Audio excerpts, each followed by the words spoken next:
Hello friends, இன்றைக்கி நம்ம பார்க்க போகிறது என்னென்னா சின்னமண் அப்படிங்கிற ஒரு மரத்தை பற்றி தான் பார்க்க போகிறோம்.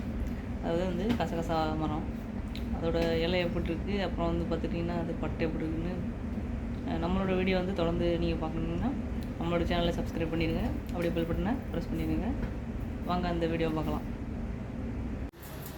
இது வந்து கசகசா மரம், அதாவது சின்னமண் அப்படின்னு சொல்லுவாங்க ஆங்கிலத்தில். இந்த மரம் எங்கே இருக்குதுன்னு பார்த்திங்கன்னா போர்ட் கேனியன் பார்க் பக்கத்தில் தான் இருக்குது.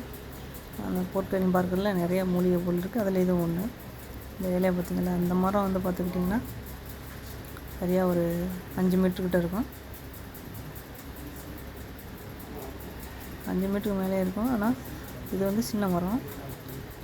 இந்த பட்டையை வந்து ஃபஸ்ட்டு மசாலா டீக்கு யூஸ் பண்ணியிருக்காங்க. அப்புறம் வந்து பார்த்துக்கிட்டிங்கன்னா இது வந்து வேறு ஒரு இடத்துல உள்ள மரம். இது வந்து பார்த்திங்கன்னா ஒரு 4 மீட்டர் இருக்கும். அதே மாதிரி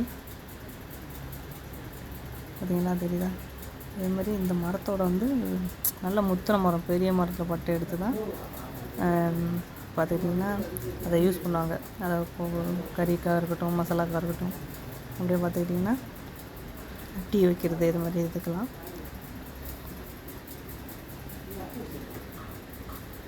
சரியான உயரமாக இருக்குது. இது வந்து ஒரு கரெக்டாக 5 மீட்டர் இருக்கும். இந்த இலையை கிட்ட நீங்கள் பாருங்கள்,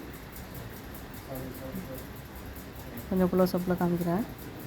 இந்த இலையை பார்த்திங்கன்னா அதில் உள்ள அந்த லைன் போகிறது தெரியும். அந்த லைன் போகிறது தெரியுதா? இந்த இலையை பாருங்கள், பின்னாடி உள்ள லைன் தெரியும். இது வந்து எப்படின்னா பார்த்திங்கன்னா அந்த கடையில் விற்கும் பாருங்கள், அதாவது 5 ரூபாய்க்கு 10 ரூபாய்க்கு இது மாதிரிலாம், அதாவது கிராம்பு, பட்டை, ஏலம், முந்திரி எல்லாம் வைக்கும்ல, அதில் உள்ள இலை தான் அது. இந்த இதில் வந்து இலையும் யூஸ் பண்ணுவாங்க, இப்போ பார்த்திங்கன்னா பட்டையும் யூஸ் பண்ணுவாங்க. ஒரு மரத்தை வந்து இதில் வந்து ஒரு கிளையை வெட்டி டேஸ்ட் பண்ணி பார்ப்போம் அப்படின்னு சொல்லிட்டு வெட்டினோம். அதை பார்த்துக்கிட்டிங்கன்னா எடுத்து வெட்டி அதை வந்து அந்த பட்டையை வந்து தனியாக உரித்து எடுத்தோம்.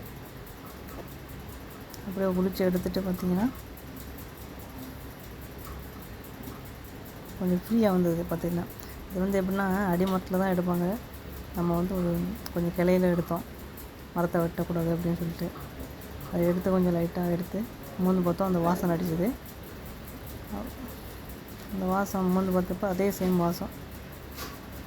அப்புறம் வந்து பார்த்திங்கன்னா அதை கடித்து பார்த்தோம், டேஸ்ட்டு பார்த்தோம், அந்த பட்டையோட டேஸ்ட் இருந்தது. இந்த மரத்தை எங்கெங்கெல்லாம் பார்த்துருக்கீங்க அப்படின்னு கமெண்ட் பாக்ஸில் சொல்லுங்கள். அப்படியே வீடியோ லைக் பண்ணுங்கள், ஷேர் பண்ணுங்கள், கமெண்ட் பண்ணுங்கள், அப்படியே சப்ஸ்கிரைப் பண்ணிடுங்க, பெல் பட்டனை ப்ரெஸ் பண்ணிடுங்க.